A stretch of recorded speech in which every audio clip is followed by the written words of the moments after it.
nii, ja ma arvan, et äkki alustame, et siis inimesed veel saavad liituda, kui nad liituvad, et ma igaks juhuks ütlen ka, et seda infotundi salvestatakse ja siis osalejad saavad selle salvestise endale meilile, kui see lõpeb hiljem. nii et tere tulemast Ühiskonnateaduste Instituudi sotsioloogia magistriõppe eriala infotundi. mina olen Kadri Aavik ja ma olen selle magistri õppekava juht. Ja tutvustan teile siis seda, et milline see õppekava välja näeb, et mis teid siis ees ootab, kui te tahaksite tulla siis sotsioloogia magistriõppesse. Ja loomulikult on võimalik siis küsida ka küsimusi. Ja tegelikult seda võib ka teha niimoodi jooksvalt, et keegi kui soovib küsida, siis te võite tõsta siin käe ja ma püüan seda märgata. Ma vaatan, kas ma saan panna enda settingud niimoodi, et ma saaksin seda näha, aga ma loodan, et mul tuleb siia mingi märge selle kohta, et nii, ma hakkan vaikselt peale ja ma loodan, et mu hääl peab lõpuni vastu täna. et niimoodi, ahah. Et võib-olla alguses siis natukene üldist infot meie magistri õppekava kohta. Et mis on tegelikult päris unikaalne, on see, et meie sotsioloogia õppekava on ainukene Eestis, mis on siis sotsioloogia õppekava, et mujal ülikoolides siis sellenimelist õppekava ei ole. Tartu Ülikoolis küll on mõnes magistriõppekavas küll ka sotsioloogia väga oluliselt esindatud, aga siis päris sellist fookust sotsioloogial ei ole nagu meil. Meil on 10 õppekohta, et siis 10 tudengit saame vastu võtta ja ütlen ka infoks, et ka on võimalus siis õppida nagu osakoormuses ja tasulises õppes ka, et selle kohta siis tegelikult ülikooli leheküljel on ka infot, et see tähendab siis seda, et ei pea siis seda õppekava läbima 2 aastaga, aga on nagu rohkem aega.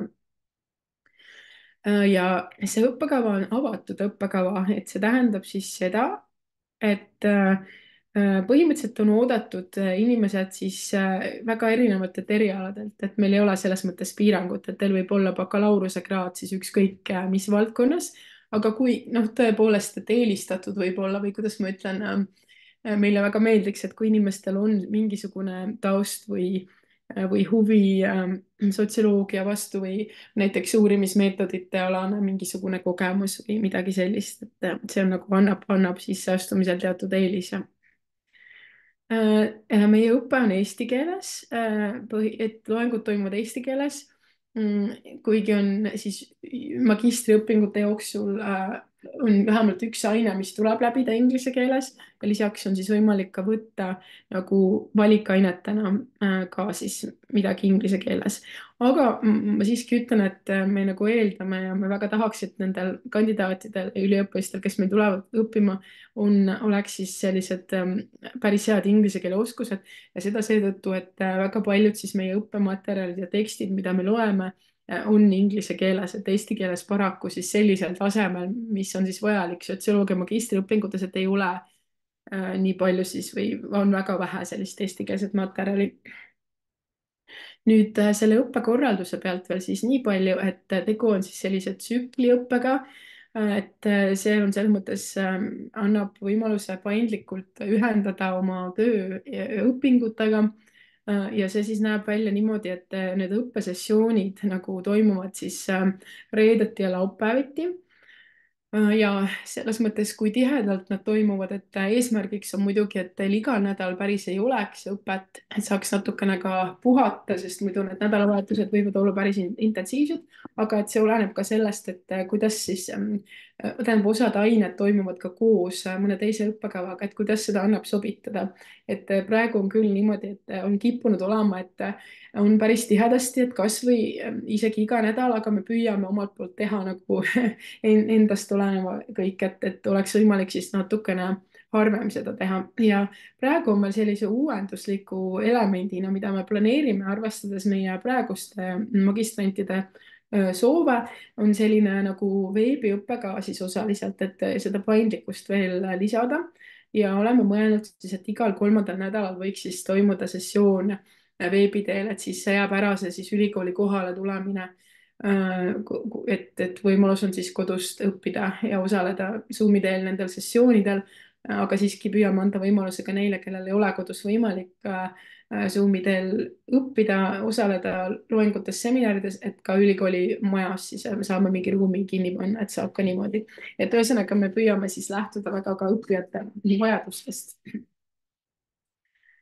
nii, vaatan praegu käsi ei ole püsti, aga lähen siis edasi, et mida ja kuidas me siis õpetame, mis siis see sotsioloogia eriala või magistriõpe konkreetselt endast kujutab. et loomulikult me siis püüame analüüsida, aru saada ühiskonnast, ühiskondlikest protsessidest ja äh, lähtume teooriatest loomulikult ja igal õppejõul on ka siis, iga õppejõud tegeleb ka uurimistööga, et õppejõududel on ka siis sellised süvateadmised oma konkreetsetes teemavaldkondades, mis väga nagu tugevdavad seda õpet, et me tahame alati hoida selle õppe poole siis seotuna teadusega nii palju kui võimalik, et õppejõud saavad siis loengutesse tuua seda teadmist, mis neil on, et tegelikult selline maailmatasemel teadmine, et kuna me avaldame siis ka sellistes rahvusvahelistes teaduspublikatsioonides. et see siis kandub ka õppesse üle ja me soovime anda teile siis töövahendid mõistmaks ja mõtestamaks ühiskonda ja kultuuri, ühiskondlikke muutusi ja siis te saate nagu õpingute vältel ka mingisse teemasse rohkem süveneda, mis teid ennast just huvitab ja kujuneda siis ka mingi nagu selles mõttes kujundada ekspertiisi selles valdkonnas. et me kindlasti siis tasakaalustame ka seda nii-öelda teoreetilist ja praktilist poolt, et kindlasti saate sellise tugeva nagu teoreetilise põhja, meil on, ma kohe räägin ainetest ka varsti, ühiskonnateooriate poole pealt ja ka muud sellist teoreetilist tausta, aga me siis ka õpetame selliseid praktilisi oskusi konkreetsemalt just seonduvalt uuringute planeerimisega, et siis andmete kogumine, andmete analüüsimine, erinevate uuringuraportite siis lugemine, nende ise siis koostamine, ka projektide, uurimisprojektide kirjutamine, mõjude hindamine, et sellised väga kasulikud praktilised oskused, mida läheb vaja väga erinevatel töökohtadel tänapäeval tegelikult. ja meie siis, nagu ma ütlesin, õppejõud teevad ka teadustööd ja meil on ka selline teaduskeskus, rahvusvaheliste sotsiaaluuringute keskus ja õppejõududel on seal siis käimas teadusprojektid ja magistri tasemel siis on tegelikult ka võimalusi osaleda nendes, et näiteks oleme võtnud üliõpilasi praktikat tegema nendesse projektidesse, et siis saab nagu ise ka nagu lähedalt näha ja selles mõttes võib-olla proovida osaleda mingis mahus siis mingisuguses teadusprojektis. nii lähen edasi, et ahah, siin on niimoodi siis sotsioloogia õppekava, et kohe ütlen ära ka, et meil on siin hetkel kogu ülikoolis tegelikult toimumas muudatused ja siin Ühiskonnateaduste Instituudis on siis sellised muudatused, et kõik meie õppeained tegelikult lähevad 6 EAP suurusteks, et meil eelnevalt on olnud siin ka väiksemamahulisi õppeaineid, aga selleks, et seda süsteemi nagu paremini ühtlustada, et üliõpilased saaksid ka võtta kursusi, aineid teistelt erialadelt, siis on see nagu standardiseeritud rohkem, et ained hakkavad olema kõik uue EAP-sed ja see juba siis muudatused hakkavad juba nüüd käiku minema. et sellega oleme siin tegelenud ja see tähendab ühtlasi seda ka, et tegelikult see võib-olla see ainete maht nagu natukene, mitte maht, ainete siis hulk või arv, eks ole, nagu väheneb pisut. aga praegu siis, mis on meil õppekavas, on sellised ained nagu klassikalised ühiskonnateooriad ja tänapäevased ühiskonnateooriad, saate siis sellise tugeva teoreetilise põhja, siis andmeanalüüsi meetodid, meil on, need on siis kohustuslikud ained, et meil on kvalitatiivsed meetodid 2 ja kvantitatiivsed meetodid 2 on kohustuslikud. ja ma kohe räägin, jah, ma võin tegelikult praegu ka siis öelda, et see tundub võib-olla veider, et miks on need teine osa siis kohustuslik, et see on mõeldud just selle peale, et me eeldame või noh, see on avatud õppekava, et osad õppurid siis tulevad erialadelt, mis ei ole sotsioloogia, et neil ei pruugi olla tegelikult taustu sotsioloogias, aga samas tulevad ka meile loodetavasti meie lõpetanud või mõned muud tudengid mujalt, kellel on taust sotsioloogias. ja siis see tähendab seda, et nendel, kes on eelnevalt sotsioloogiat õppinud, on tegelikult juba mingisugused teadmised nendest analüüsimeetoditest olemas, et me siis tahame siis pakkuda sellist võimalust, et need, kellel juba on siis näiteks ta on läbinud meie sotsioloogia õppe ja ta on võtnud neid meetodained, et ei peaks päris nullist alustama, sellel ei ole nagu mõtet, et siis kohustuslikuna võtaksid need tudengid siis sellised juba edasi jõudnud tasemeained nagu, et see ongi siis see teine osa mõlemast, nii kvandist kui kvallist. Aga siis need tudengid, kellel ei ole sotsioloogia tausta, saavad siis eelnevalt nii-öelda valikainena läbida nende samade meetodite siis esimesed osad, mis siis algavad suhteliselt noh, algusest peale. et siin niimoodi on meil hetkel nagu korraldatud see. Nüüd edasi siis on sellised ained nagu sotsiaalne stratifikatsioon ja horisontaalne eristumine, eluteede teemaline aine, töö on niisugune oluline teema, millega mitmed õppejõud tegelevad erineval moel, töö ja ühiskond on selline aine ja lisaks siis on sellised ained nagu praktika, mis tuleb siis iseseisvalt sooritada, tavaliselt väljaspool ülikooli, aga nagu ma ütlesin, siis on ka võimalus, et tegelikult osaleda meie teadusprojektides, kui need parajasti on ja kui leiate sisuliselt sobiva. Ja siis on ka magistriseminar selline aine, mis siis tegelikult toetab teie magistritöö kirjutamist ja kus te saate siis just läbivalt siis tuge selles protsessis ja esitada oma kavandit ja oma tööetappe, nii et see on väga kasulik aine. Ja nüüd eriala valikainetest on meil praegu pakkuda sellised, mis tegelevad näiteks hariduse teemaga, poliitika analüüs ja mõjude hindamine, postmodernne heaoluriik, rahvuslik identiteet ja rahvuslus ja siis samad need andmeanalüüsi meetodid, mida ma just mainisin, nende siis nii-öelda esimesed osad. Siis on ka sellised üleülikoolised ained, mis tegelikult ka teil tuleks läbida. Üks on selline interdistsiplinaarne projekt Elu. Need, kes on Tallinna Ülikoolis õppinud, on tuttavad kindlasti, et bakalaureuseastmes tuleb ka see läbida. Et põhimõtteliselt on tegu siis sellise natuke praktilisema suunitlusega ainega, et kus siis saab, kuhu kogunevad siis õppijad erinevatelt erialadelt ja siis saab koos siis mingit probleemi lahendada mingisugusel konkreetsel teemal nagu tööd teha. See on tavaliselt hästi praktilised väljundid, et see on selline hästi põnev nagu projekt, mille te saate läbida õpingute jooksul. Ja siis ka erialane inglise keel, mis siis toetab teid just õpingutes, kuna nagu ma ütlesin, siis see inglise keel on meil päris oluline meie erialal. Ja siis lisaks on tegelikult ka võimalus valida teistest õppekavadest ka omale valikained, et kui kedagi huvitab, näiteks meie instituudis on siis riigiteadused, politoloogia suunad, et kui kedagi huvitab midagi sealt, siis on võimalik enda õpinguid täiendada nende ainetega, miks mitte ka näiteks mujalt humanitaarteaduste instituudist või veelgi kuskilt mujalt, et mis siis huvitab ennast. Nii. Jah, ja veel on siin sellised toredad võimalused nagu Erasmus õpiränne, et võimalik on näiteks veeta üks semester välismaal, välisülikoolis, läbida seal aineid, et ka selline huvitav, ennast arendav võimalus kindlasti ja ka praktika on võimalik läbida välismaal ka. nii, ma vaatasin, et keegi on küsinud vahepeal, et ma võtangi selle küsimuse, et kas iseseisvad tööd, rühmatööd, esitused, ettekanded on palju? jah, väga hea küsimus. ja ikka selles mõttes meie õpe, me püüame seda korraldada sellise mitmekesisena, et me kasutame päris erinevaid siis nagu õppemeetodeid, et meil on loengud, meil on seminarid ja meil on iseseisev töö kindlasti, et võib-olla kui mõelda, et kuidas see iseseisev töö siis välja näeb, et tihti siis on näiteks see ongi, et seminariks valmistumine, et kui üliõpilased siis loevad iseseisvalt mingeid tekste näiteks ja õppejõud on võib-olla andnud siis mingisugused küsimused ette, mis suunavad seda lugemist ja võib-olla tahab õppejõud ka, et te neile kuidagi vastaksite, et midagi sellist.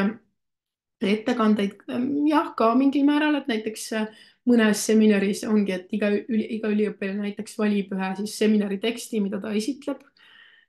Ja selliseid rühmatöid ma usun, et mõned õppejõud ka kasutavad neid, et võib-olla mitte ülemäära palju, aga jah, et sellega tuleb jah arvestada, et ka, et see on hästi nagu mitmekesine selles mõttes, et siis on ka huvitavam, ma arvan, et erinevates formaatides tegevusi. nii, väga hea.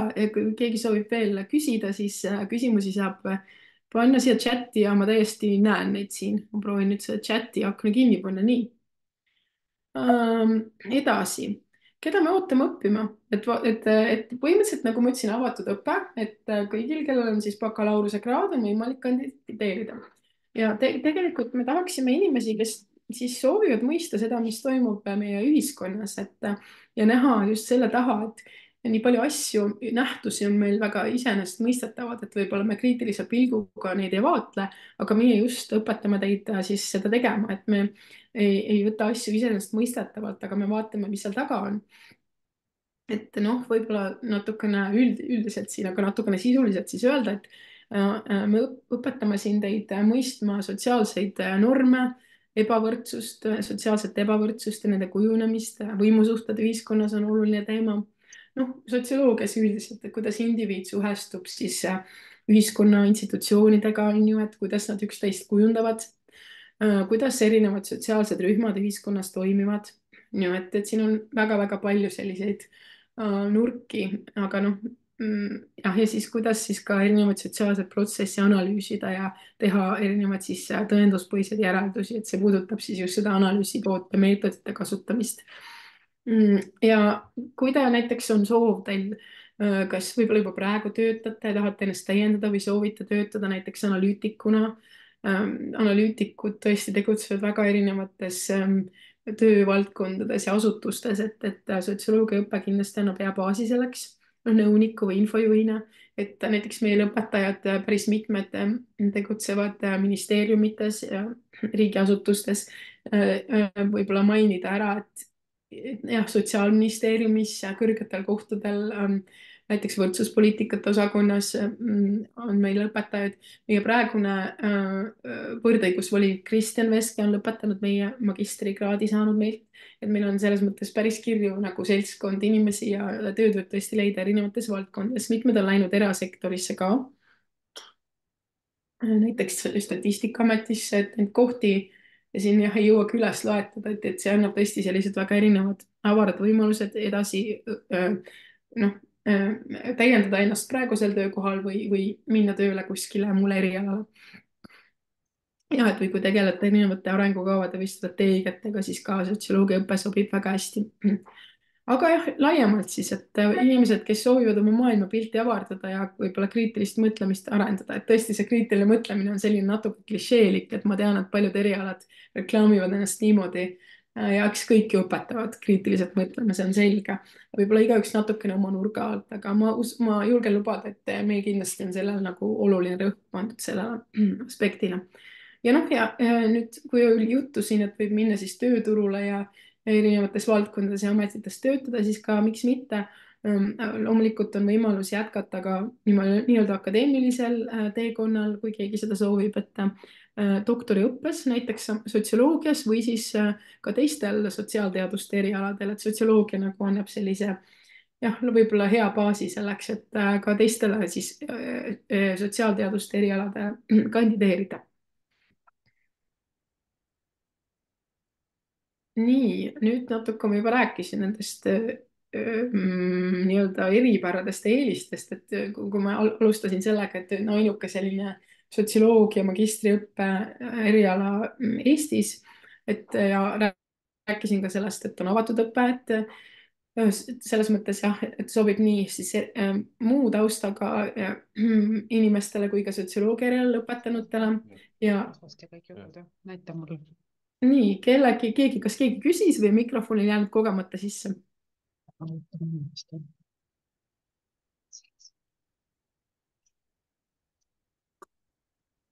aga ma siis praegu jätkan, et kindlasti rõhutan seda, et võib-olla kui võrrelda ka meid, siis meie sotsioloogiaõpet paljude teiste erialadega ja kasvõi siin Ühiskonnateaduste Instituudis, siis ma julgen seda ka öelda, et meilt saab väga tugeva sellise uurimismeetodite tausta, et kui te tõesti, kui te tahate nagu saada väga hea tausta näiteks kvalitatiivses lähenemises ja kvantitatiivsetes meetodites, siis meil on nagu hea koht, kus siis tulla, et siis tõesti neid oskusi saab kasutada siis nii tööturul kui edasistes õpingutes, et kui te lähete ükskõik mis muud teemat, siis näiteks edasi uurima kasvõi, et siis need meetodid on nagu väga kasulikud, et selles mõttes head analüütilised oskused, et see on see, mida me siis tahame teile anda siit.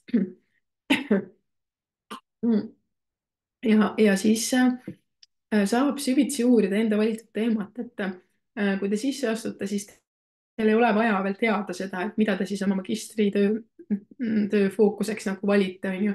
aga kindlasti teil juba millalgi õpingute jooksul kujunevad välja siis kas mingi üks teema või mõned teema, mis teid väga huvitavad ja saate siis nagu süvitsi uurida neid, näiteks teha kursuse tööd juba nendel teemadel ja loomulikult siis lõputöö. et selles mõttes ka, et kui teid huvitab mingi konkreetne teema, ma ütleks seda, et sotsioloogiliselt saab uurida ükskõik mis teemat, et lihtsalt küsimus on selles perspektiivis, mille me anname teile, et saab siis jah, mis iganes teemat tegelikult uurida. ja siis ametikohtadest, edasistest võimalustest me ka rääkisime, et kus on võimalik töötada või edasi õppida ja siis seda ka, et saate siis kombineerida seda õpinguid töötamisega, et me eeldame jah, et magistri tasemel inimesed, noh nagu paljudel inimestel on töökohad ja täiskohaga töökohad, et oleme siis püüdnud korraldada niimoodi, et te saaksite neid kombineerida. nii, aga siis räägime siis natuke praktilisemalt selles mõttes, et kuidas siis siia sisse saada, et meil on vastuvõtueksam, mis on kaheosaline ja täpsemalt siis tuleb kirjutada motivatsioonikiri, mis annab 40% siis sellest moodustab siis 40% sellest eksamist ja teine on suuline vestlus 60%.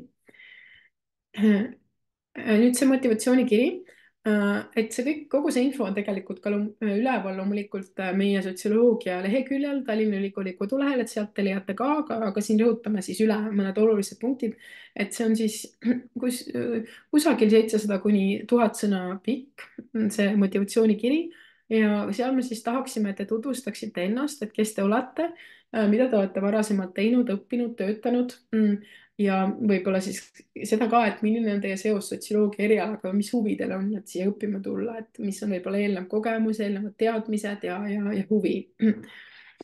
just noh, tegelikult see juba siis haakub selle eriala valiku põhjendusega ka, et miks te tahate siia tulla ja ka mis on teie ootused, et mida te tahaksite siin eelkõige õppida ja ka, et millised teie plaanid on seoses selle erialaga tulevikus, et mida te tahaksite siis peale õpinguid teha näiteks, et mis oskusi tahate omandada või kuhu te tahaksite edasi suunduda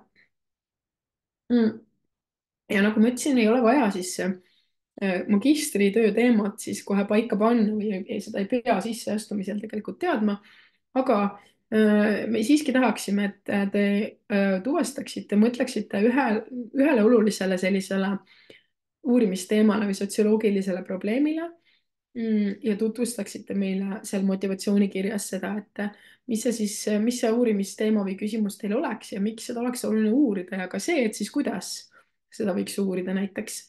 et noh, milliste lähenemiste kaudu, mingite meetodite ja võib-olla jah, mida te selle teema kohta teate. see võib olla Eesti ühiskonnas, võib-olla laiemalt mingi globaalne teema, et see on täiesti teie enda valik, et siis see aitab meil teist paremat pilti saada, et kes te olete ja mis täpselt siis teie huvid nagu on. nii ja siis lihtsalt nagu mõtteaineks ehk et sotsioloogia perspektiivist saab uurida ja mõtestada väga erinevaid valdkondi ja teemasid. et noh, mõned on siia lihtsalt välja toodud, näiteks vaesus, et mis seda põhjustab ja miks see on ühiskonniti erinev ja kuivõrd erinev. no siis sugu, meil päris mitmed õppejõud tegelevad kuidagi siis sooteemaga, et kuidas näiteks sooline ebavõrdsus ühiskonnas väljendub. tööturu teemad, et mis tagab tööturul edu, kuidas saaks näiteks töö, pereelu ja õpinguid ühitada, selline teema on oluline. kas erinevatel ühiskonnarühmadel on sarnane ligipääs heale haridusele, haridussotsioloogia on meil oluline uurimisvaldkond mitmel õppejõul. miks mõned inimesed õpivad kauem kui teised, kuidas see mõjutab karjäärivõimalusi, palgataset, inimeste heaolu. kliimamuutus on selline uus teema, et kindlasti võiks seda sotsioloogiliselt uurida, et kuidas see näiteks mõjutab erinevaid ühiskondi ja inimgruppe erinevalt ja väga palju teisi, et need kindlasti ei taha kuidagi piirata, aga lihtsalt nagu natukene mõtteaineks, et milliseid teemasid ja kuidas siis saaks uurida. nii. ja edasi siis nagu see motivatsioonikiri, millest me rääkisime ja siis edasi on selline vestlus, mis on selline noh, üsnagi vabas vormis, et tulete, kohtute siis vastuvõtukomisjoniga.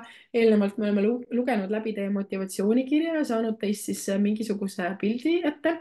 See vestlus siis põhinebki sellel suuresti, et mida te siis olete kirjutanud ja siis seal me küsime siis ka võib-olla teie veel täiendavalt teie eelneva kogemuse õpingute kohta ja teie siis ootustele meie eriala osas ja motivatsiooni. meid huvitab, et kas te olete jah, et teie motivatsioon läbida meie õppekava ja ka siis võib-olla räägime sellest teemast või probleemist, mille te seal motivatsioonikirjas siis tõstatasite, et sellised üldjoontes võiksime öelda, et vestlusel räägime nendel teemadel ja see kestab siis kuskil 15 minutit, et siis mitte rohkem. et need on siis need kaks asja, mida siis tuleks sisseastumiseks teha. nüüd sisseastumise ajakava sellel aastal, et see on selline, sellel slaidil on hästi selline üldine ajakava, et nüüd avaldusi saab hakata juba SAIS infosüsteemis. ahah, siin on jäänud ära, see peab olema SAIS infosüsteem, et seal siis saab esitada juba alates esimesest, siin tegelikult on ka, nägin, et 1. maist kuni 1. juulini saate esitada avalduse. vastuvõtueksamid toimuvad juunis ja juulis ja täpsemalt siis teid teavitatakse, et kui te olete esitanud oma avalduse, et te soovite sotsioloogia magistriõppesse sisse astuda, et siis teile öeldakse, et millal, mis ajaks tuleb esitada motivatsioonikiri ja millal toimub vestlus. ja hiljemalt 12. juulil on tulemused, aga võib-olla ka varem, olenevalt sellest, millal meil toimub vestlus. ja siis peaksite, kui te olete saanud õppekava, siis hiljemalt 3 päeva jooksul peate siis selle kinnitama tegelikult, et see on väga oluline, et siis kui te siiski seda ei soovi, et siis mõni teine saaks selle koha. aga jah, see info teile ka tuleb meili teel ja on ka üleval meie kodulehel. ja et meie siis omalt poolt ootame teid kandideerima ja on olemas siis lähem info meie õppekava kohta ÜTi kodulehel ja seal on ka kirjas siis, et kelle poole võib pöörduda. meil on õppespetsialist Tamara Statsenko, kelle poole siis saab pöörduda selliste võib-olla administratiivsete selliste küsimustega, aga kui on sisulisi küsimusi õppekava kohta, siis võib minu poole pöörduda, minu meiliaadress on siin. et kindlasti siis jah, kui on küsimusi, siis küsige. ma nüüd andsin sellise ülevaate, hästi lühida ülevaatliku ülevaate siis sellest meie sotsioloogia õppekavast ja nüüd, kui keegi soovib, siis võib küsida kas chatis või häälega, et kui on tekkinud küsimusi, hea meelega vastan. ahah, chatis vist midagi on. nii, praktika kohta ja võib küll täpsustada ja selles mõttes ma ise olen ka ühtlasi meie õppekaval praktika koordinaator, nii et see praktika siis tähendab seda, et selle eesmärgiks on siis kasutada sotsioloogia õpingute raames omandatud teadmisi ja oskusi kuskil sellises praktilises keskkonnas.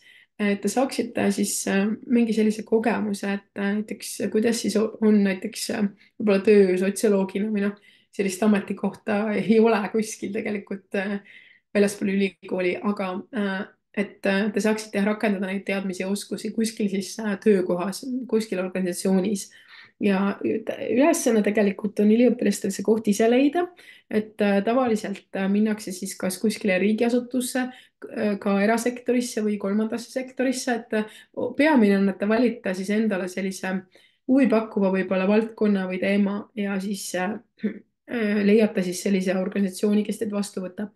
ja see siis on 6 ainepunkti mahus tuleb see sooritada, mis on no ja see on kuskil 120 tundi, mis siis see praktika maht kestab ja seda on võimalik jaotada siis pikema aja peale laiali, et seda ei pea kohe järjest tegema, et kui järjest teha, siis mis ta on kusagil 3 nädalat või nii. aga et paljud teevadki siis niimoodi pikema aja vältel ja see, kuidas seda teha, et kas siis olete seal organisatsioonis kohapeal või te näiteks osaliselt teete seda kodus, et see on teie kokkulepe organisatsiooniga ja teete selle iseseisvalt ja noh, enne sinna suundumist tuleb siis ülikooli praktika koordinaatoriga, kes olen hetkel mina, see kooskõlastada selle praktika sisu, täita teatud dokumendid ja siis, kui praktika on läbi, kui ta on sooritatud, siis samuti nagu need praktika sooritamist nii-öelda tõendavad dokumendid saata mulle ja siis ma vaatan need üle ja siis saab selle praktika arvestuse, et see aine ei ole hindeline, see on arvestus. Ja ka selle kohta kõige kohta saab siis tegelikult infot ka õpingute jooksul ja ma teen neid praktika infotunde ka ja selle kohta on siis olemas kõik detailsed juhised ka, et kui te olete juba siin õppimas, siis te saate need, et aga see on selline jah, tore võimalus ja siis nagu ma ütlesin, seda saab ka tegelikult teha kuskil välisriigis ka. Et välispraktika jaoks on isegi sellised rahalised vahendid Erasmus programmi kaudu olemas, et seda ka alati siin julgustame, et tudengid läheksid välismaale. nii, loodan, et see praktika osa sai natuke selgemaks. nii, kas Tartu Ülikooli mikrokraadi programmi ainepunkte saab üle kanda, kui tegemist on sotsiaalõiguste, sotsiaalbioloogia, laste õiguse ja heaoluga? nii jah, et selles mõttes üle kanda saab küll, et meil on selline süsteem, mille nimi on VÕTA, see on selline akronüüm ja see ongi mõeldud selleks, et eelnevaid õpinguid ja töökogemust saab siis üle kanda. et see teoreetiline võimalus on nagu täiesti olemas. nüüd sisuliselt on jah see, et jällegi, kui te teete seda ja täidate selle avalduse, siis me vaatame üle nagu, kuidas see sisuliselt sobib, et näiteks kui teil on sealsest siis mingist mikrokraadi programmist teatud ained läbitud, et siis me peame vaatama seda, et kas need sisuliselt sobivad mõne siinse ainega ja kuidas me saame asendada, et jällegi võib juhtuda, et mõned ainepunktid ja mõned ained saab üle kanda ja mõnda ei saa. et siin jah, peab olema see nagu sisuline ühtivus ja sobivus, et kui jah, et ta ikka jääb nagu täitsa kuskile eemale või väga hästi üldus, siis hästi ei saa. aga alati me oleme selles osas olnud hästi paindlikud ja vastutulelikud ja püüame üle kanda, mis on võimalik. Nii et jah, see võimalus on tegelikult olemas. Mhm.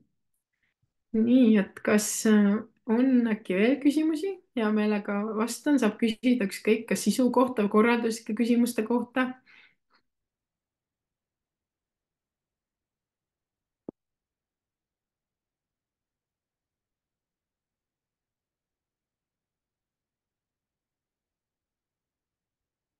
Ma mõtlengi, kas ma ise oskan veel midagi siis välja tuua.